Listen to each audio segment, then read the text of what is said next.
두 번째 강연을 소개시켜 드리겠습니다. 두 번째 강연은 우리 김지혜 선생님 모시고요. 여러분들에게 이제 닥친 곧 미래, 곧 현실이죠. 신규 간호사 독립준비라는 정말 철컹하고 가슴에 와서 박는 그런 단어의 강연을 준비를 해주셨습니다. 김지혜 선생님께서는 2016년 세명대학교 간호학과 졸업을 하셨고요. 우리 여러분들의 선배십니다. 미래국제간호인재상을 수상을 받으시고 졸업을 하셨어요. 그리고 서울대학교 신경과 뇌졸중 집중관리실에서 근무를 하시다가 현재는 국민연금공단 심사직 간호사로 근무를 하시면서 이 바쁜 와중에도 신규 간호사 24시 오답노트라는 책을 또 출간을 하셨네요. 세상엔 정말 부지런쟁이들이 너무 많으신 것 같아요. 대단하신 것 같고요. 그래서 이제 아마 임상 나가시기 전에 불안한 신규로서의 마음을 또 많은 분들이 이 책을 통해서 읽으시지 않으셨을까라는 생각이 듭니다. 미국에서의 간호사의 멋진 생활도 들어봤으면 당장 여러분들에게 앞으로 닥친 현장에서 어떻게 독립을 준비할 수 있을 것인가에 대한 꿀팁이 꽉꽉 담긴 두 번째 특강 김지혜 선생님 모시고 들어보도록 하겠습니다. 다 같이 환영의 박수 부탁드립니다. 네, 선생님 부탁드려요. 네, 안녕하세요. 소개받은 김지혜 간호사입니다. 반갑습니다. 저도 소개해 주신 대로 2016년도에 미래국제간호인재상을 수상했던 수상자로서 오늘 수상하신 분들 정말 너무 축하드립니다. 그럼 지금부터 제가 준비한 강연을 시작하겠습니다. 네, 앞서서 유현민 선생님께서 진짜 간호 전문직으로서 그런 자부심을 가질 수 있는 이야기들 너무 많이 말씀을 해주셔서 선생님들께서도 앞으로 첫 발을 내디디시면서 어떻게 간호사로서 인생을 설계해야 되는지에 대해서 방향 설정을 많이 하실 수 있었을 것 같아요. 저도 진짜 동기부여를 너무 많이 받았고 동의하고 막 부끄러운 면도 많고 그래서 진짜 감동하면서 봤던 강의인 것 같습니다. 이제 지금부터 제 강의는 신규 간호사로 독립을 당장 준비하시면서 임상 안에서 일어나는 일들에 대해서 조금 더 구체적인 내용에 대해서 이야기해 드리려고 합니다. 그래서 제목을 아무도 이야기해주지 않는 신규 간호사 독립 준비라는 제목으로 정해봤습니다. 네, 제 소개는 앞에서 해주셨기 때문에 넘어가도록 하고요. 사전에 질문을 많이 해주셨었는데 신규 간호사로서 적응 방법이나 공부 방법 그리고 당장 필요한 자세 같은 질문을 많이 해주셨어요. 그런 질문을 해주신 분들에게 오늘 강의가 많이 도움이 될 것 같다고 말씀을 드리겠습니다. 먼저 이제 신규 간호사로서 어떤 자세가 필요한지 딱 하나만 물으신다면 내가 당장 담당하는 일은 아니더라도 병동 모든 일에 미리미리 관심을 갖고 배우고 정리해 두자라고 말씀드리고 싶어요. 왜냐하면 이거는 어디에서 일을 하시든지 꼭 필요한 그런 자세라고 생각되기 때문입니다. 그럼 지금부터 제가 준비한 3가지 내용을 말씀드릴 텐데요. 첫 번째, 적응하기. 처음에 적응을 하실 때 제가 다들 잘 하시겠지만 루틴한 업무부터 제대로 하는 게 가장 중요하고 제가 어떻게 루틴한 업무를 제대로 하기 위해서 노력했었는지 한번 말씀을 해드리면서 보여드리겠습니다. 그리고 두 번째로 내공 쌓기에서 공부하는 방법이랑 자세 같은 부분을 소개해 드릴 거고요. 세 번째로 인계하기. 여기서 이제 간호사로서 많이 신규 간호사들이 많이 힘들어하는 부분이 인계 시간인데 어떻게 하면 인계 시간에 일 잘하는 간호사로 인정받을 수 있는지 제 개인적인 경험담 들려드리면서 한번 소개해 보도록 하겠습니다.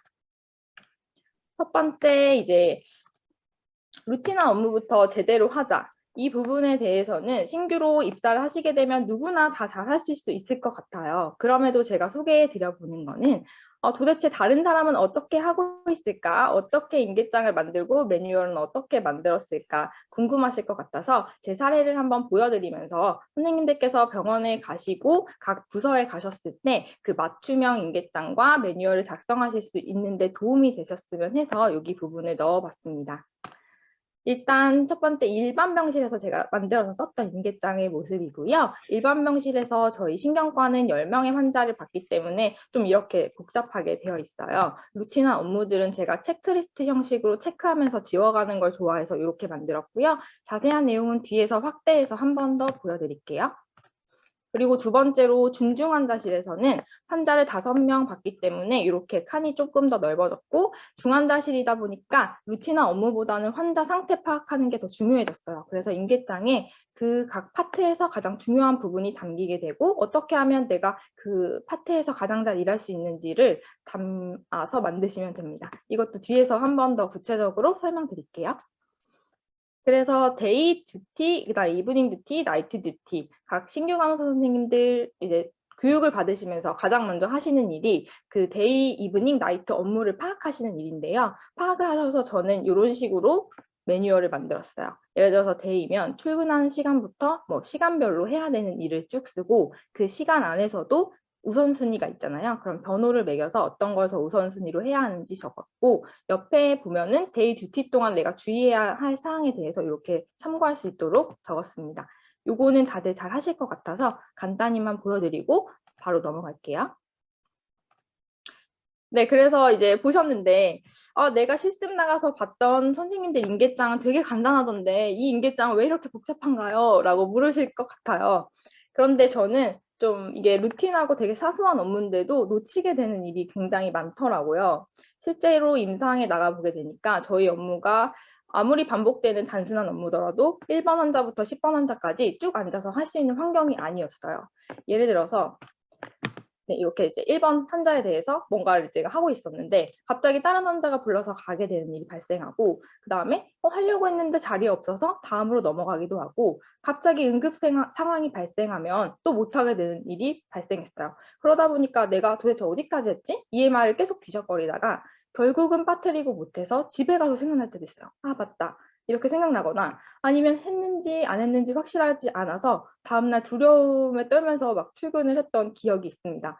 그래서 저는 진짜 이런 사소한 거는 정말 놓치고 싶지 않다라는 생각에 제가 해야 하는 그 루틴 업무를 이런 식으로 체크하면서 어디까지 했는지 체크하고 했는지 안 했는지를 명확하게 하고 싶어서 이렇게 만든 거고요. 꼭 이렇게 만들라는 말씀은 아니고 그냥 저의 방식을 보여드리는 겁니다. 그래서 이제 루틴한 업무도 제대로 못하게 되면 어떤 일이 발생하느냐, 그것도 허둥지둥 하고 있었는데 갑자기 추가 오더가 막 나죠. 그래서 뭐부터 해야 되지? 멘붕 상태인데 갑자기 환자 응급 상황도 생깁니다. 그러면은 그 환자만 보느라고 매달려 있느라고 나머지 9명의 환자에 대해서는 또 손을 놓게 돼요. 그래서 이제 인계하려고 딱 앉게 되면 오늘 하루 종일 넌 도대체 뭐 했니? 이런 소리를 듣게 되는 일이 발생합니다. 그래서 지금부터 제가 만들었던 인계장을 왜 이렇게 만들게 되었는지 소개를 해드리면요. 일단 저가 이브닝 일장인데 여기 맨 위에 줄에는 이브닝 업무를 하면서 제가 잘 잊었던 부분들을 여기 적어놨어요. 그랬고 아까 보셨던 이렇게 검정색 화면 요렇게가 맨날 인쇄되어서 나오는 내용이고요. 제가 인계를 받거나 환자 파악을 하면서 추가적으로 이런 사항들, 그리고 타임테이블에 이렇게 제가 할 일을 적어서 이렇게 시작을 했습니다. 그랬을 때 환자가 10명이 있었는데 각 환자별로 환자의 상태를 사정하는 란이 지금 굉장히 작아요. 그래서 왜 이렇게 작지? 여기다 어떻게 환자의 상태를 다 쓰나요? 하실 수가 있는데 인계장이라는 게 처음에 한번 만들어서 끝나는 게 아니라 저는 제가 쓰기 가장 편한 방식으로 계속 업데이트를 했었거든요. 처음에는 저도 환자의 상태를 쓰는 란이 굉장히 컸어요. 막 이만큼 컸었는데 어떤 일이 있었냐면 하루는 이제 8시간 환자를 간호하고 인계를 드리려고 딱 앉았는데 그 환자에 대한 간호 기록이 8시간 동안 아무것도 없었던 거예요. 왜 그랬냐면 제가 인계장에는 환자의 상태를 계속 기록해 놨었는데 너무 바쁘다 보니까 EMR을 입력할 시간이 없었던 거예요. 그렇게 되면 이 환자의 간호 기록이라는 거는 주치의 선생님들 그리고 뭐 교수님들 그리고 다음 턴이 되시는 간호사 선생님들이 다 보시는 그런 기록이고 의무 기록인데 환자가 몇 시 몇 분 몇 초에 무슨 상태였는지를 확인할 수가 없게 되세요. 그래서 제가 생각한 방법이 간호 기록은 여기에 적지 말고 바로바로 EMR에 등록을 해야겠다 하고 이 칸을 확 줄이고 루틴한 업무를 오히려 크게 만들었고요. 그래서 이제 간호 기록을 요즘은 그 노트북을 끌고 다니면서 바로바로 채팅을 하기 때문에 만약에 시간이 없다고 하시면 임시 저장이라도 그 시간에 바로바로 해두시기를 추천드립니다. 그래서 저희는 신경과였기 때문에 뇌졸중 환자들 같은 경우는 NIHSS라고 신경학적 사정을 굉장히 오래 걸리는 사정을 했었어요. 그리고 뭐 시저 환자라거나 ALS 아니면은 뇌수막염 여러 가지 사정할 게 굉장히 많았기 때문에 사정하는데 뭐 10분 이상 걸리는 일도 많았습니다. 그래서 간호기록은 그때그때 바로 임시 저장을 하게 되어서 이렇게 작아졌고요. 그다음에 여기는 제가 만든 게 리메인이라는 건데요. 수액을 달고 계시는 분도 굉장히 많았는데 제가 이것도 다 잘 아시겠지만 병원에서 이제 신규 간호사 때 잘 많이 들었던 말이 수액도 투약이라는 말이었어요. 그래서 리메인을 확인한다는 거의 의미가 제가 6시에 만약에 리메인을 확인해서 700 남았구나 하고 기록하는 데서 끝나는 게 아니라 이게 적정한 속도로 투약되고 있는지까지 확인하는 게 그 투약의 업무잖아요. 그래서 레귤레이터는 60cc/h로 잘 맞춰져 있는데 이전 듀티에서 계산을 해보니까 지금 25cc/h로밖에 들어가고 있지가 않아. 그러면 레귤레이터가 잘 맞춰져 있는데 이게 조금 덜 들어가고 있었구나 하고 조금 더 틀어서 적절한 속도가 들어갈 수 있게 할 수가 있고요. 아니면 IV 펑션이 지금 좋지가 않아서 잘 들어가고 있지 않은 상태인지를 확인하고 뭐 교체를 해주실 필요도 있고 합니다. 이런 업무에 대해서 제가 남겨놨던 거고요. 그 이외에는 이제 각 병원이나 아니면 그 과마다 루틴하게 하고 있는 업무가 있을 테니까 그런 것들을 이렇게 하시면 되고 뭐 오더 받기도 잠깐 설명을 드리면 오늘 오더랑 내일 오더를 비교해서 변경되는 사항이 있는지 뭐 확인해야 할 사항이 있는지 주치의와 컨펌 받아야 되는 게 있는지 약을 확보하는 일들 이런 것들을 말하고요. 그런 것들 오더받기 했는지 한 환자 한 환자 다 체크하기 위해서 적어놨습니다. IO 뭐 체크, 수액 준비하고 난간 올리고 대변 확인해서 중재까지 하는 거고요. 그다음에 검사 준비랑 퇴원 준비도 저희 이브닝 업무였었는데 검사 준비 같은 경우는 뒤에서도 보여드리겠지만 이런 업무들을 준비해서 했어야 됐고 퇴원 환자 준비할 거 뭐 오더 났는지 퇴원 예정이면 식사 발행 그다음에 약 조제 뭐 필요한 서류 있는지 등등을 준비하는 업무를 말하는 거고 여기에 써놨습니다. 그리고 또 노티라는 칸을 따로 만들어 놨었는데요. 이것도 이제 신규 선생님들에게 드리는 팁인데 뭐 예를 들어서 오더를 확인하다가 이길 오더랑 비교를 해서 주치의에게 확인해야 할 사항이 생기기도 해요. 그리고 바이탈을 돌면서 급하게 바이탈이 흔들리는 일은 아니지만 주치의와 상의해야 할 사항이 생기기도 해요. 때로는 뭐 환자분들이 요구하는 사항이 생겨요. 뭐 이거 해줬으면 좋겠다 라든지 그런 노티할 일들을 적어놨다가 나중에 한 번에 노티하려고 만든 칸이었어요. 왜냐하면 이걸 한 명 한 명씩 다 노티를 하게 되면 10번 이상 노티를 해야 되기 때문에 이걸 모아서 할 수 있도록 노티라는 칸을 따로 만들어서 여기 만들어놨고요. 그다음에 이쪽에는 제가 자주 전화하는 전화번호들을 적어놨어요. IV팀, 메신저, NA 선생님. 그리고 나서 여기 타임테이블은 각 환자마다 이렇게 사정하는 것도 중요한데 그 시간마다 해야 되는 일도 굉장히 중요해요. 그래서 5시 약이 있으면 식전에 BST 꼭 해야 되고 그런 것들 있잖아요. 그래서 환자 사정하다가도 시간만 되면 놓치지 않고 이쪽에 가서 BST하고 약 주고 뭐 그런 일들을 해야 돼요. 그래서 여기 추가로 인계 받으면서 적어놨던 일들을 보면 저희는 이제 신경과였기 때문에 스스로 소변을 못 넣으시는 분들 단순 돈을 뭐 4시간마다 한다 그럼 적어놓고 뭐 그리고 BST 결과에 따라서 고혈당인 분들을 그 RI 투약해야 되니까 그런 거 적어놓고 그다음에 뒤에서 또 소개드리겠지만 막 30분 간격으로 3시간 동안 주는 약도 있고 그랬어요. 그러면 여기다 막 적어놓습니다. 이렇게 되고 그런데 막 중간에 추가 오더 막 나고 응급 상황 발생하고 뭐 이렇게 됩니다.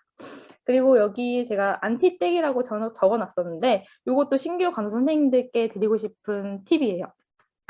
예를 들어서 이제 IV 항생제를 투약하게 되는데 저희는 5시, 9시 이렇게 스케줄로 줬었는데 9시 스케줄 항생제를 주게 되면 그때 뭐 CRC 하고 뭐 투약하고 여러 가지 바이탈 돌다 보면 10시 인계 시간까지 제가 줬던 안티를 못 떼는 경우가 있었어요. 그런데 이게 다들 그런 건 아니시겠지만 어떤 선생님들께서는 자기가 투약한 걸 자기가 다 제거를 하고 가야 한다라는 생각 때문에 이게 일을 넘기는 건 아닌데 넘기게 된다는 소리를 들으실 수가 있어요. 그래서 저는 인계가 끝나고 안티 이게 라운딩을 싹 돌면서 제가 했던 거 마무리까지 싹 하고 가려고 이렇게 인계장에 항상 인쇄가 돼서 나오도록 적어놨습니다. 그래서 검사 준비 예시에 보여드렸던 거고요. 네, 그래서 이거 다 했고. 네, 그래서 이제 스트롱 유닛이라고 여기는 이제 중증 환자실인데 뇌졸중 급성기이신 분들이 응급실 통해서 바로 입원하시거나 아니면 중환자실에서 올라와서 그 바이탈 안정될 때까지 보시고 일반 병실로 나가는 그런 공간이었어요. 그래서 환자가 이제 5명 보고 여기 모니터 하면서 풀 바이탈을 계속 24시간 하고 있었기 때문에 여기서는 루틴한 업무보다는 환자 상태를 파악하는 게 더 중요했어요. 그래서 여기 환자 이제 뭐 타겟이나 기저질환 정리는 제외하고 여기 뇌졸중 환자를 사정하는 NIHSS라는 란이 거의 다 대부분을 차지하게 그렇게 구성이 되게 되었어요. 나머지 뭐 루틴으로 해야 하는 업무는 밑으로 자그맣게 뺐던 부분이 있고요. 뇌졸중 환자를 다들 아시겠지만 병원 임상에서는 저희가 학교 다닐 때 배웠던 것보다는 더욱 구체적으로 그 환자의 상태를 파악하고 기록을 하더라고요. 그래서 예를 들어서 실업증 점수라고 하면 뭐 0점에서 3점까지 매길 수는 있지만 이 환자가 2점인데 뭐 어느 정도에 해당하는 2점이냐에 대해서는 간호사들끼리 인계를 할 때는 조금 더 정확해야 하는 부분이 있어서 예를 들어 실업증인데 네이밍은 뭐 3개를 물어봤는데 몇 개까지 대답을 한다. 그리고 리피티션은 몇 음전까지 따라하더라. 그리고 3스텝, 뭐 코 잡고 귀 잡고 혀 내밀어 보세요 했는데 3개 다 따라하더라. 아니면 2스텝까지 되더라. 이런 것까지 구체적으로 기록을 했어야 됐기 때문에 인계장의 모습이 이렇게 될 수밖에 없었습니다. 다 아시겠지만 뇌졸중은 빨리 발견할수록 예후가 좋기 때문이고요. 그래서 또 요거는 사지근력 측정하는 것도 학교 다닐 때는 5점 척도로만 배웠었는데 막 5마이너스도 있고 그래요. 뭐 손바닥이 갑자기 이렇게 딱 들고 있었는데 회내로 돌아간다거나 아니면 힘을 주세요 했는데 조금 약하다거나 뭐 주관적 허약감이 있거나 약간의 뭐 떨어지거나 이런 여러 가지 상황에 있어서 5마이너스를 줄 수도 있다. 막 이런 것까지 있었기 때문에 저희가 간호 기록을 하기 위해서라도 환자의 상태를 굉장히 구체적으로 적어놨어야 됐어요. 그래서 제가 했던 방법은 3가지 색 볼펜을 사용했었는데 첫 번째는 이제 인계를 받거나 환자 파악을 하면서 검정색 볼펜으로 환자 상태를 막 적었어요. 그리고 저희 4시간마다 사정을 했기 때문에 파란색 볼펜으로 그 다음에 사정할 때 비교를 하기 위해서 적었고 그 다음에 사정할 때는 빨간색으로 하면서 이렇게 변했구나 한눈에 볼 수 있도록 그렇게 해서 이렇게 인계장을 사용했었고요. 그래서 여기서 한번 공부법에 대해서 궁금하실 것 같아요. 아, 내가 간호학과 다닐 때 뭐 3-까지 배운 건 아닌데 도대체 내가 3-까지는 어떻게 아나요? 하시는 궁금증들은 저도 이걸 절대 한 번에 알았던 건 아니기 때문에 너무 겁을 안 먹으셨으면 좋겠다고 말씀을 드리고요. 제가 많이 힌트를 얻었던 부분은 그 같은 병동에 있으면 제 환자가 아니더라도 다른 팀 선생님들의 그런 차팅을 볼 수가 있어요. 그래서 그 환자분들 상태랑 그 차팅의 내용을 비교해 보면서 아, 이 정도는 이렇게 볼 수 있구나 이런 힌트를 얻었고 또 하나 꿀팁은 인계를 주고받으실 때 선생님들이 하는 말을 잘 들어보시면 아, 임상에서는 이 정도는 이렇게 보는구나 라는 팁을 진짜 많이 얻으실 수가 있어요. 예를 들어서 뭐 스스로 들어 올리지는 못하는데 무릎을 굽혀 세워줬더니 쓰러짐 없이 뭐 버텼다. 그래서 3점을 줄 수 있다. 라거나 또 무릎을 굽혀 세우진 못했지만 내가 굽혀 세워줬더니 쓰러짐 없이 뭐 유지했다. 뭐 30도 각도로 쓰러졌다. 뭐 이런 식으로 정말 자세하게 배우실 수가 있습니다. 그래서 내가 담당하는 환자가 아니더라도 그런 차팅이나 아니면 인계하시는 걸 통해서 배우실 수 있고요. 그래서 제가 실제로 뭐 간호기록 작성했던 건데 뭐 오른쪽 다리 이거 사지를 다 작성하고 뭐 눈부터 머리까지 다 작성해요. 그중에 오른쪽 다리는 무릎을 굽혀 세워주면 3초에 걸쳐서 30도가량을 쓰러졌지만 땅에 떨어지지 않고 5초는 유지했다. 이 정도의 근력이다. 라는 거를 기록으로 다 남겼어요. 그러니까 좀 오래 걸렸겠죠. 어쨌든 그렇게 차팅을 함으로써 다음 선생님께서 이 환자를 봤을 때 나는 이 전 듀티는 이렇게 봤었는데 어떠한 변동사항이 있다면 빠르게 그 신경학적 결손 정도를 확인을 하실 수가 있었습니다. 네, 그래서 이거 말씀드렸고 그래서 요거는 이제 위에 있는 거는 제가 처음에 막 만들었던 인계장인데요. 저도 처음부터 뭐 최종 인계장의 모습처럼 완성했던 건 아니고 이렇게도 해보고 저렇게도 해보고 막 해봤어요. 그래서 하루는 이렇게 해서 들고 가요. 그래서 모의고사 볼 때 이렇게 한번 이렇게 보듯이 아, 오늘 이 인계장으로 한번 근무를 해봅니다. 그런데 어떤 점이 불편하더라 아니면 아 이건 없어도 되겠다 뭐 이런 것들이 생기실 거예요. 그러면은 집에 와서 그걸 업데이트 하시는 과정을 거치면서 자신만의 인계장을 만드실 수 있다 이렇게 말씀드리고요. 이런 과정들이 말씀드렸지만 저희가 이제 학교에서 배웠는데 아, 나 이거 다 배워서 알고 있는데 근데 하나도 모르겠고 임상이 오니까 적용이 안 돼 이런 것들이 많이 있는데 그걸 진짜로 내가 사용할 수 있는 지식으로 바꾸는 과정이다. 그 과정이 이제 독립을 준비하는 과정이다. 이렇게 생각하시고 임하시면 좋을 것 같아요. 그래서 말씀드렸다시피 어떤 것 때문에 내가 오늘 오래 걸렸을까? 환자 퇴원하는 일은 내가 뭘 몰라서 오래 걸렸지? 어떤 걸 몰라서 내가 실수를 했지? 그런 것들을 계속 고민하시고 업데이트 시켜가면서 진짜 임상에 사용하실 수 있는 자기의 지식을 만들어 가실 수 있으실 겁니다. 그래서 요거는 제가 어느 블로그에서 봤던 다른 그 중환자실 인계장이었는데요. 이렇게 뭐 인계장의 형식에 제한은 없는 것 같아요. 그래서 각 가시게 되는 부서별로 가장 효율적인 방법으로 만드시면 좋을 것 같아요. 네, 지금까지 그래서 어떻게 적응하느냐에 대해서 인계장을 만드시는 것과 그다음에 매뉴얼 작성하는 것들 보여드렸는데요. 이제 지금 아까 처음에 말씀드렸던 그 자세에 대해서 설명 시작할 건데 이번 부분에서 어떻게 공부하느냐 그리고 어떤 자세를 가지고 신규 간호사로 임하면 좋을지에 대해서 설명을 해보겠습니다. 일단 병동 모든 일에 미리미리 관심을 가져야 하는 이유는 우리가 독립하기 전에 한 달 정도의 그런 교육 기간이 있어요. 그 교육 기간 동안 모든 케이스랑 모든 상황, 모든 검사, 기계들을 경험하고 독립하지 못하기 때문이에요. 뭐 예를 들어서 이렇게 있습니다. 그래서 제가 아까도 말씀드렸지만 그런 점을 극복하는 가장 좋은 건 내가 담당하는 환자가 아니더라도 다른 팀에 어떤 새로운 케이스가 생겼다. 내가 한 번도 못 본 기계를 사용하는 일이 생겼다. 하면은 아 다행이다. 나 저거 모르는데 아 진짜 다행이다. 이렇게 하지 말고 가서 관심 있게 공부하고 같이 물어보고 배워두세요. 왜냐하면 어차피 내가 독립하게 되면 언젠가는 그 기계, 그 환자 만나게 되거든요. 그래서 그런 자세로 임하시면 정말 자신한테 좋을 거예요. 독립하시고 나면 다른 선생님들도 내 백을 봐주시는 선생님 계시지 않기 때문에 그러니까 프리셉터가 없기 때문에 그 선생님들도 일하시느라고 바빠서 그렇게 자세하게 막 설명해 주시진 못하거든요. 그래서 교육 받으시는 기간 동안 충분히 많이 배워두시기를 추천드립니다. 그래서 공부하는 좀 팁, 다른 팀들 그래서 검사를 봤는데 뭘 보면 좋을까 봤을 때 잠시만요. 여기 밑부분을 보시면 뭐 시술 전에 준비하는 거, 뭐 퍼미션 받고 준비하는 것들은 저희도 이제 배워서 알고 있어요. 근데 그런 것보다 진짜 병동에서 이건 배우지 않았는데 병동에서만 경험으로 알 수 있는 것들이 있어요. 예를 들면 이 검사가 8회 스케줄인데 그거는 콜 없이 보내는 거기 때문에 뭔가 그 이송 등록을 해놔야 된다든지 그런 행정 절차가 있고 다음날 오전 스케줄에 잡혔으면 전일 저녁에 EKG나 체스트는 늦게라도 미리 꼭 찍어야 하고 그리고 시술 전에 어드미션 판넬을 꼭 나가서 그 환자의 GFR을 보고 심장을 케어해 줄 수 있는 약물을 프리 메디케이션으로 드리는 경우도 있기 때문에 이런 것들은 저희가 지금 간호학과에서 배울 수 없는 것들이기 때문에 병원에서 케이스가 생기실 때마다 아 이렇게 하는구나 하고 그냥 계속 알아두시면 좋을 것 같아요.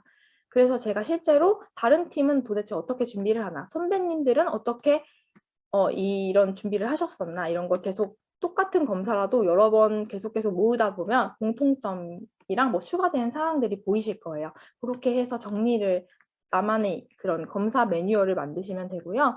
그 다음에 이렇게 해놓으시면 진짜 좋은 게 처음에 이제 몇 개월 동안만 집중해서 만드시면 나중에는 이게 이제 EMR에도 본인만 저장할 수 있는 메모장 같은 게 있어요. 거기다가 이제 이 검사 준비 매뉴얼 같은 걸 저장을 해놓고 이 케이스가 생겼을 때 어떤 환자 내일 스텐트가 예정되어 있다 하면 여기서부터 여기까지 복사를 해서 그 환자의 그 개별 그런 간호 기록장이나 아니면 인계장에 복사 붙여넣기를 합니다. 그래서 스케줄 나왔는지 다른 준비는 다 됐는지 어디까지 됐는지 퍼미션 됐는지 체크하면 인계하기도 편하고 뭐 따로 뭐 내가 기록할 필요도 없고 적을 필요도 없어서 너무너무 편했어요. 그래서 몇 개월만 고생해서 만들면 진짜 몇 년 동안 사용할 수 있는 자신만의 그런 무기가 될 수 있다 말씀드리고 싶고요. 그다음에 기계 같은 경우도 아까 말씀드렸지만 저희 신경과라서 뭐 하이플로우나 바이팩 같은 인공호흡기도 종종 적용을 했었는데 호흡 부전이 생기는 경우가 있어서 근데 이게 막 가끔 사용하는 기계다 보니까 나중에 막 한 달 지나서 보려고 했을 때 분명히 들어서 다 알고 있었는데 생각이 안 나더라고요. 조작 방법이. 그래서 저는 자신이 기억력을 믿지 말고 무조건 이게 처음 본 사람도 할 수 있을 정도로 자세하게 기록을 해놓으시는 걸 추천드려요. 한 번 봤을 때. 그래서 이런 식으로 만들어 가시면 되고, 하나 이제 투약 매뉴얼을 만들었던 방법을 보여드리면서 어떤 식으로 공부하는지 더 구체적으로 한번 소개를 해보아 드릴게요. 아까 말씀드렸던 리투키마브라는 약인데요. 요거는 이제 백혈병 치료에 사용하는 표적 항암제이면서 자가면역 질환의 면역 억제제로 사용하는 약물인데, 이 약물이 풀 모니터링을 하고 EKG까지 모니터링을 하면서 30분마다 속도를 막 올려가면서 그렇게 투약하는 약이었어요. 어쨌든 이 약을 소개를 해드릴게요. 그래서 첫 번째로 어떤 검사나 어떤 투약이나 오더가 나겠죠. 그럼 오더 먼저 확인을 해야 합니다. 그래서 오더명을 정확하게 알고 있어야 해요. 그래서 저는 투약 라벨을 첨부하는 방식을 사용했는데, 이때 개인정보가 유출되면 안 되기 때문에 이름은 꼭 지우셔야 하고요. 그래서 이렇게 방법을 사용한 건 다음에 이 오더가, 내가 독립했을 때 이 오더가 났을 때 이 오더가 정확하게 났는지를 확인하기 위해서예요. 왜냐하면 내가 수기로 적어놨던 거는 오타가 있을 수도 있어요. 용법이나 용량에. 근데 투약 같은 경우는 그렇게 나면 안 되기 때문에 투약 라벨을 직접 첨부했고, 보시면은 믹스하는 폼도 뭐 NS100에 믹스하는지 50에 믹스하는지 150에 믹스하는지 DW에 믹스하는지 그런 것까지 다 달랐기 때문에 그런 거 확인하려고 적어놨던 게 있습니다.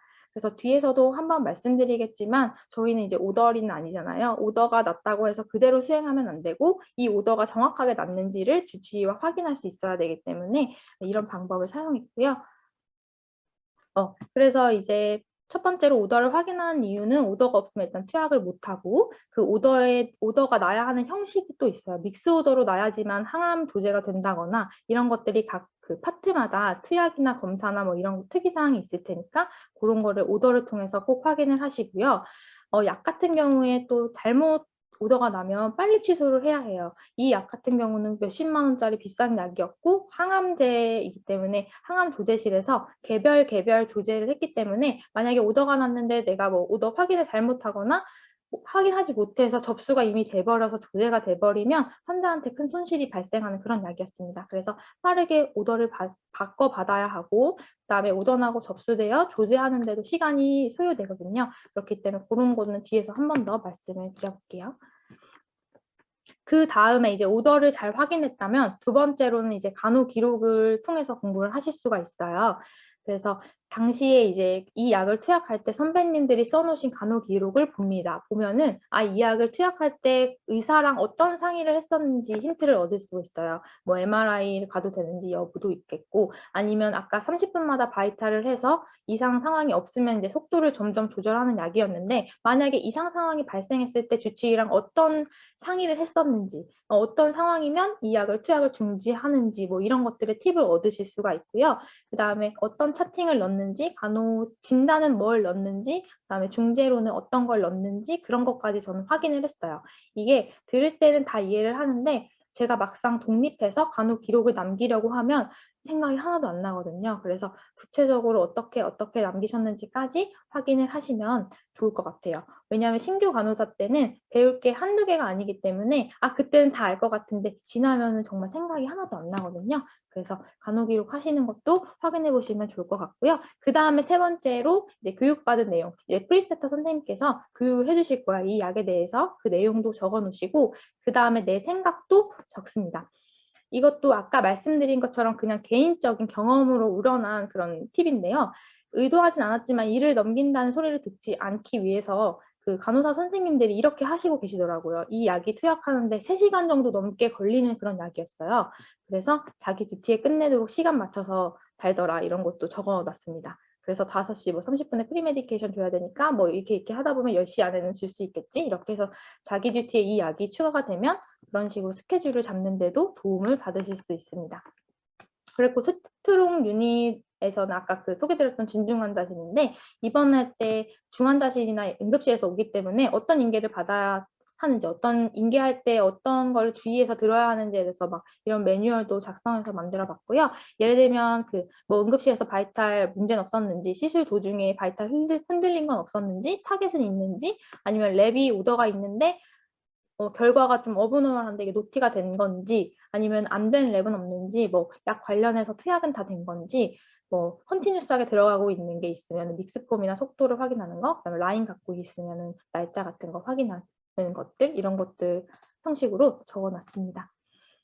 그래서 이것도 다 알고 계시는 말씀이겠지만 한 번 더 강조드리고 싶어서 말씀드리는 거고요. 가끔은 알고 있다고 생각한 것도 복습할 필요가 있다. 저는 신규 간호사 시절에는 앞에 적어놨던 그런 매뉴얼들을 거의 매일매일 반복해서 보고 갔어요. 왜냐하면 말씀드렸다시피 내가 알고 있다고 생각하지만 정확하게 모르고 있거나 아니면 잊어버렸을 수도 있기 때문에 매일 반복하려고 했고요. 그중에서도 제가 자신감을 위해서 계속 반복했던 건 CPR 영상을 반복해서 봤던 건데요.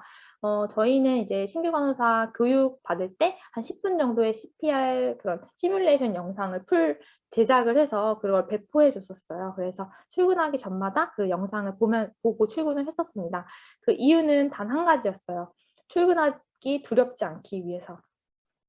출근하기 전마다 진짜 가기 싫은 이유는 한두 개가 아닌데 그중에서 오늘 내 환자 중에 CPR 생기면 어떡하지? 이런 걱정 때문에 더 발걸음이 안 떨어지더라고요. 그래서 가장 최근에 본 건 그래도 생각이 나니까 오늘 보고 가면 오늘 안에는 내가 그래도 잘 할 수 있겠지 이런 자신감을 얻을 수 있기 위해서 제가 CPR 동영상을 계속해서 반복해서 보고 출근을 했었습니다. 그리고 나중에는 이제 동영상은 익숙해져서 이렇게 정리를 해서 인계장 뒤에 그냥 끼어다니면서 수시로 이제 시간 날 때 들여다보면서 감을 잃지 않으려고 그렇게 했었던 부분이 있었고요. 그래서 이미 이 ACLS 프로바이더는 이미 많이들 취득하셨을 거라고 생각하지만 제가 근무 부서가 꼭 응급실이나 중환자실이 아니시더라도 추천드리고 싶은 자격증이에요. 자신감을 위해서 추천드려요. 왜냐하면 이게 BLS랑은 다르게 내가 리더가 돼서 환자 상황을 파악합니다. 그래서 팀원들에게 역할을 막 분배해요. 그래서 BP 측정해주세요. EKG 연결해주세요. IV 라인 확보해주세요. 기록 담당해주세요. 이렇게 역할을 실습 시험을 통해서 다 지정을 해야 하고 그 다음에 EKG 리듬을 읽어서 지금 VPB니까 DC샥 200줄 해주세요. 이렇게 지시를 하고 그리고 2분 후에도 리듬 분석하겠습니다. 모두 물러나주세요. 역할 교대해주세요. 근데 여전히 VPB입니다. 에피네프린 투약할게요. 이렇게 지시를 다 이렇게 하게 되거든요. 이게 제가 임상에서 근무하면서 CPR 상황을 봤을 때 이 ACLS 프로바이더에서 공부했던 내용에서 벗어나는 게 없었어요. 그래서 저는 자신감을 위해서 꼭 뭐 CPR이나 그런 응급 상황이 두려우신 분이라면 이 ACLS 프로바이더를 공부해 보시기를 추천드립니다. 네, 그래서 실기시험 공부했던 자료들이었고요. 네, 드디어 이제 너무 빠르게 달려왔나요? 인계하기 마지막으로 말씀드리도록 하겠습니다. 이제 간호사들이 가장 두려워하는 시간이기도 하죠. 인계하는 시간인데요. 저도 너무 두려웠어요. 왜냐하면 안 혼나고 싶어서 두려웠던 기억이 있습니다. 이게 다른 신입 사원들과 다르게 저희 업무 자체가 365일 돌아가는 업무이다 보니까 인계라는 그런 특수한 상황이 매일매일 발생을 하게 되고 그래서 또 굉장히 예민하게 되는 시간인 것 같아요.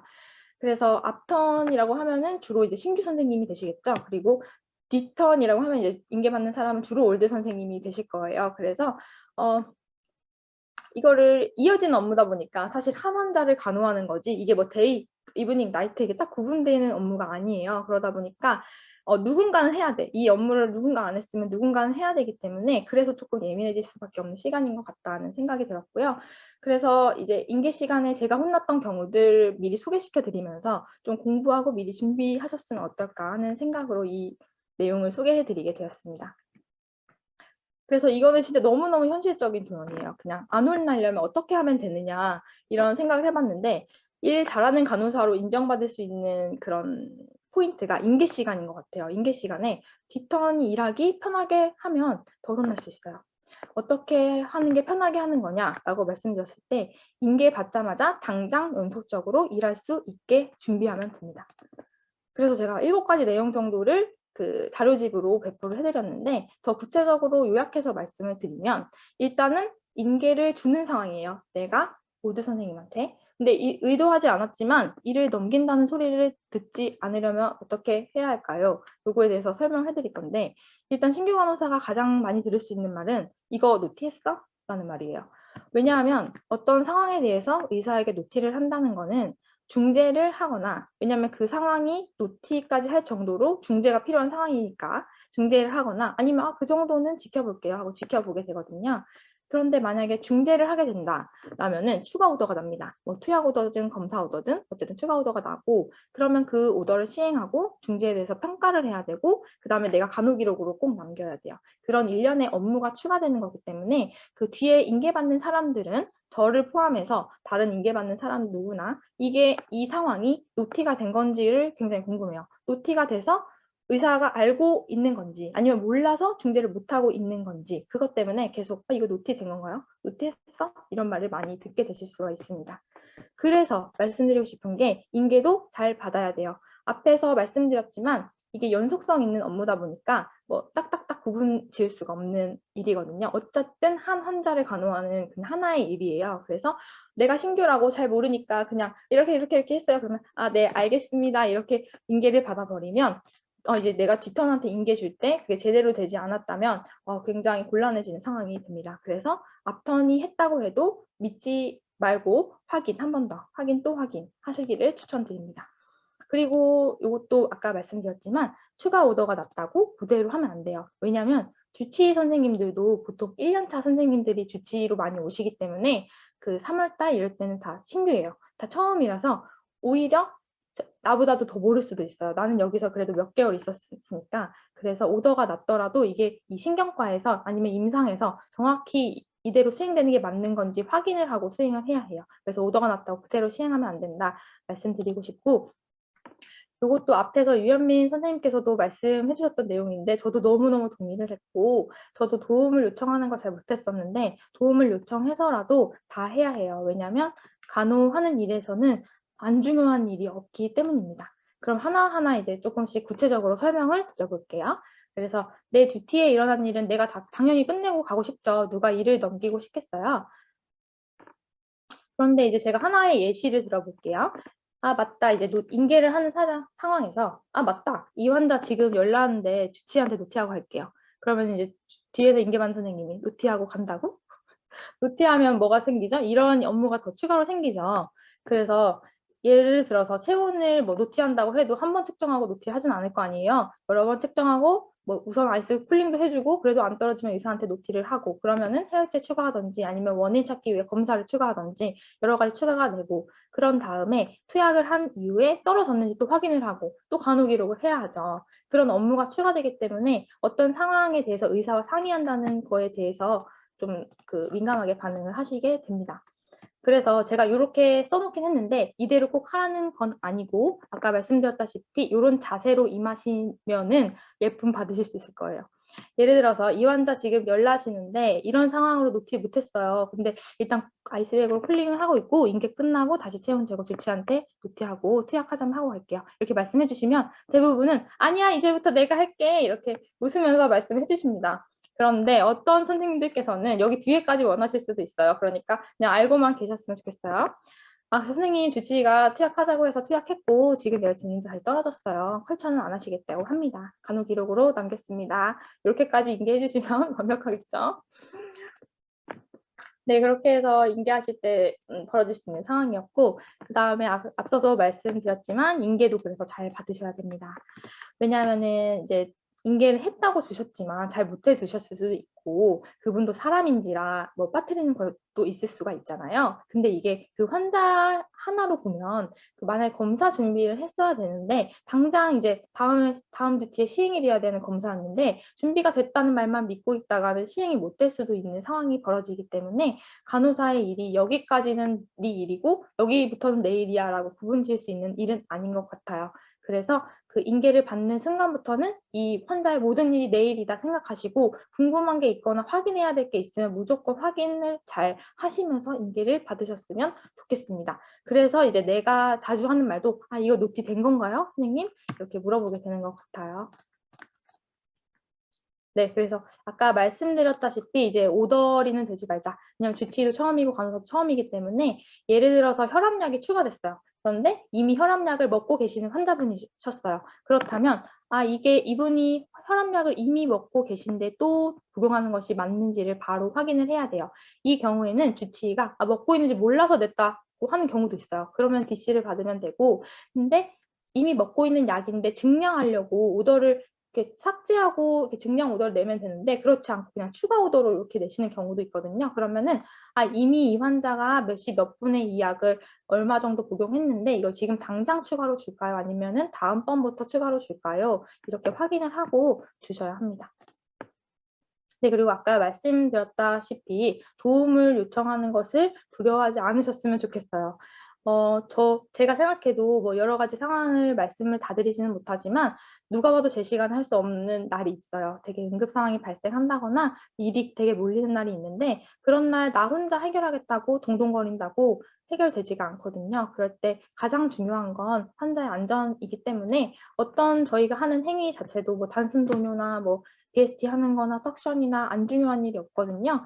살펴보면 다 환자 개개인한테는 너무 중요한 일이기 때문에 진짜 어려운 일이지만 용기 내서 도움을 요청해 보시면 생각보다 흔쾌히 도와주실 거라고 말씀드리고 싶습니다. 네, 그래서 이제 결론으로 도달했어요. 그래서 인계받자마자 연속적으로 당장 일할 수 있게 준비한다는 말이 어떤 말인지 조금은 이해가 되셨을 것 같고요. 그래서 결론이긴 한데 한 가지만 더 말씀을 드리면 응급 상황에만 우선순위가 있는 건 아니더라고요. 어떤 일은 인계가 끝나고 해도 되고 어떤 일은 인계가 끝나기 전에 해야만 하는 일이 있어요. 예를 하나 들어볼게요.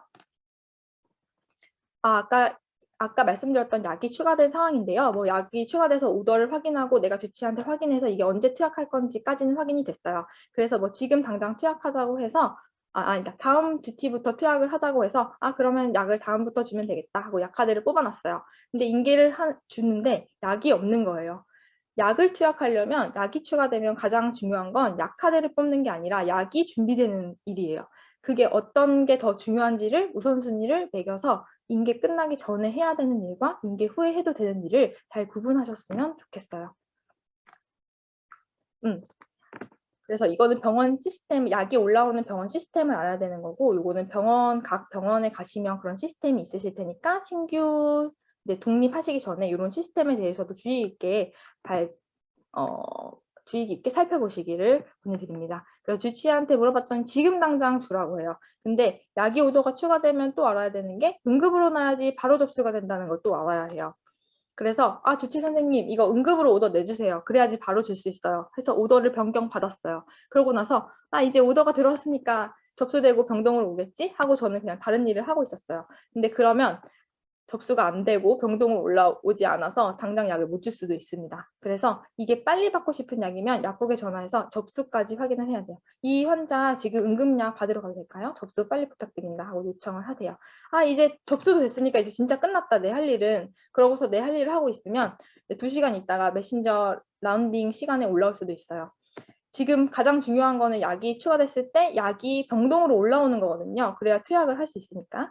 그래서 그러면은 이제 약 라벨을 뽑아서 NA 선생님께 가져와 달라고 부탁을 또 드립니다. 그래야 진짜 내가 이 오더에 대한 그 완료를 한 거예요. 그래야지 다음 듀티가 바로 인계받자마자 그 약을 투약할 수가 있어요. 이런 게 바로 인계받자마자 바로 일을 시작할 수 있다는 의미예요. 내가 그래서 역지사지로 생각해 보시면 좋을 것 같아요. 그래서 만약에 이제 제가 이제 신규 간호 선생님이랑 일을 할 때도 그렇게 되더라고요. 그러니까 내가 인계를 받는 사람이라고 생각했을 때 어떤 식으로 인계를 주면 좋겠다 이렇게 생각해 보시면 조금 그런 일하시는 방법이나 자세를 생각하시는데 도움이 되실 것 같고요. 네, 그래서 결론은 아까 다 말씀드렸기 때문에 시간 관계상 뭐 언급을 따로 해드리지는 않겠습니다. 네, 그래서 모두 예쁨 받는 신규 간호사로 독립하시기를 위하면서 제 강연이 조금이나마 도움이 되셨으면 좋겠습니다. 감사합니다. 네. 정말 현장 경험이 뿜뿜 뿜어져 나오는 수많은 예시들을 통해서 지금 이제 병원 발령을 앞두고 두근두근해 하시는 우리 신규 선생님들이 조금이라도 위안을 받고 갈 수 있는 그런 시간이 된 것 같습니다. 한편으로는 저 역시 여러분들의 어떻게 보면 선배로서 우리 신규들이 이렇게 임상에서 인정받고 또 전문직으로 일을 하기 위해서 이만큼 불안해하고 또 이만큼 고뇌하고 있구나 라는 것들을 다시 한번 느낄 수 있었고요. 아마 여러분들의 진심이 닿는다면은 병원에서 일하고 계시는 신규 선생님들, 그 선생님들도 신규에 대한 관심을 더 많이 가져주시지 않을까 생각이 됩니다. 정말 여러분들의 앞날에 꽃길만은 아니더라도 항상 힘들고 지칠 때 누군가가 응원해주고 지지해줄 수 있는 그런 든든한 동료들이 같이 계시기를 빌고요. 아마 국제한인간호재단이 그런 역할을 여러분들 옆에서 여러분들의 처우 개선이라든지 아니면은 이런 훈련 프로그램이라든지 이런 부분에서 도움이 될 수 있지 않을까 생각을 합니다. 지금 예상보다 시간이 조금 지체됐기 때문에 질문 있으시면 남겨주시면 김지혜 선생님께서 이제 보고 추가로 답변을 주실 수도 있고요. 또 그 Q&A 자료집에 들어있으니까 참고해 주시기 바랍니다. 아까 첫 번째 그 강연 끝나고 제가 했어야 되는 일을 하나 놓쳤습니다. 저희가 이제 온라인상이기는 하지만 단체 사진을 꼭 찍어야 되기 때문에 잠시 여러분들의 협조를 좀 구합니다. 그래서 네, 이제 질문 올라오는 거 보면서 제가 단체 사진 촬영을 진행을 하겠습니다. 잠깐 카메라 켜주시고요. 재단의 요청사항은 꽃받침이더라고요. 네, 근데 꽃받침이 나는 도저히 쑥스러워서 못하겠다, 내 성격이 안 맞는다 하시는 분들은 뭐 요즘에 뭐 하트도 있고요, 뭐 V도 있고요, 뭐 여러 가지 본인의 개성을 같이 살리셔가지고 다 같이 사진을 찍으면 좋을 것 같습니다. 온라인의 특성상 사무국에서 캡처를 준비해 주시고요. 저희가 꽃받침하고 혹은 V 하시고 하나, 둘, 셋 3초간 프리즈를 하겠습니다. 예, 그러면 그때를 놓치지 말고 사무국 선생님들 캡처 부탁드리고요. 다 같이 한번 해볼까요? 꽃받침 할까? 자, 사무국 준비되셨으면은 캡처 부탁드립니다. 하나, 둘, 셋, 찰칵. 네, 이게 한 페이지에 25분밖에 안 되는데 저희가 100명이 넘어요. 그러니까 페이지를 넘기셔가지고 다음 페이지에서도 한번 찍을까요? 한 번만 더 하겠습니다. 네, 사무국에서 페이지 넘기시고 한 번 더 열심히 꽃받침했는데 안 나오면 서운하잖아요. 하나, 둘, 셋. 이번엔 좀 잘 나온 것 같다. 네, 다 같이 수고하셨고요. 지금 간단하게 질문으로 최은서 선생님이 웨이팅 기간 중에 혹시 추천할 만한 일이 있는지 많이 학생들이 궁금해하는 부분입니다. 네. 네. 그 추천할 만한 활동을 말씀하시는 건지 아니면 어떤 공부를 말씀하시는 건지 구체적으로. 두 가지 다일 것 같은데요. 활동. 그러면 첫 번째로 제가 생각하기에 이제 어떤 부서를 가실지가 모르잖아요. 그런데도 불구하고 부서 공통적으로 되게 다중요하게 쓰이는 게 있다면 세 가지 정도인데, 첫 번째로 기본간호만 잘하더라도 신규는 어디서 혼날 일은 없어요. 왜냐하면 다른 검사나 그런 병원에서만 알 수 있는 것들에 대해서는 크게 혼날 일이 없어요. 왜냐면 그건 배우고 온 게 아니기 때문에. 그래서 기본간호학을 진짜 술기를 다시 한번 연습해 보기를 권유드리고요. 그 다음에 두 번째로는 항생제에 대해서 공부해 보시면 좋을 것 같아요. 왜냐하면 병원에서 열이 난다고 어떤 과든지 항생제 사용하는 건 다 똑같기 때문에 요거는 다 공통적으로 완벽하게 이해하고 가시면 바로 사용하시는데 너무 좋을 것 같다. 그리고 세 번째가 아까 말씀드렸던 ACLS라고 CPR 관련해서도 어떤 병동이시든지 CPR 상황이 발생할 수가 있기 때문에 공부해보시면 좋을 것 같아요. 여기 세 가지 추천드리고요. 그 다음에 어떤 활동에 대해서 문의를 하신다면, 저는 웨이팅 할 때 따로 뭐 다른 병원에서 근무를 하진 않았는데 근무를 해보시는 경험도 되게 좋은 것 같아요. 막상 그냥 병원에 막 입사를 하시는 것보다 하고 오셨던 분들이 그래도 좀 적응이 좀 더 잘 되시는 것 같아서 그런 것도 괜찮은 것 같고, 아니면 저는 그때 정보처리 기사 자격증을 취득을 했었는데 그게 꼭 언제 쓰인다기보다는 어떻게 쓰일지 모르기 때문에 좀 따놨던 게 있었는데, 마침 제가 임상을 다니면서 이직을 하고 싶었을 때 그 자격증 덕분에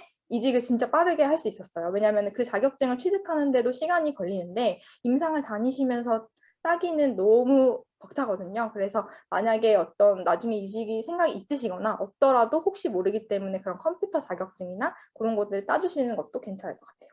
네, 정말 알찬 꿀팁 감사합니다. 거기에 조금 덧붙이자면은 저는 그것도 추천드리고 싶어요. 나를 사랑하고 돌볼 수 있게끔 내가 무엇을 좋아하는지에 대한 그런 나 살핌도 같이 하시면은 좋겠습니다. 네, 장현 학생님도 질문 주셨는데 이거 아마 Q&A에 있었던 부분인 것 같아요. 있었나? 네. 그래서 우리 또 선생님 저기 인스타나 SNS 공유 네네네. 해주시면 주시기 바랍니다. 채팅창에 저희가 팔로우해서 물어볼 수 있는 그 통로를 만들고요. 이제 저희가 정리를 해야 될 시간입니다.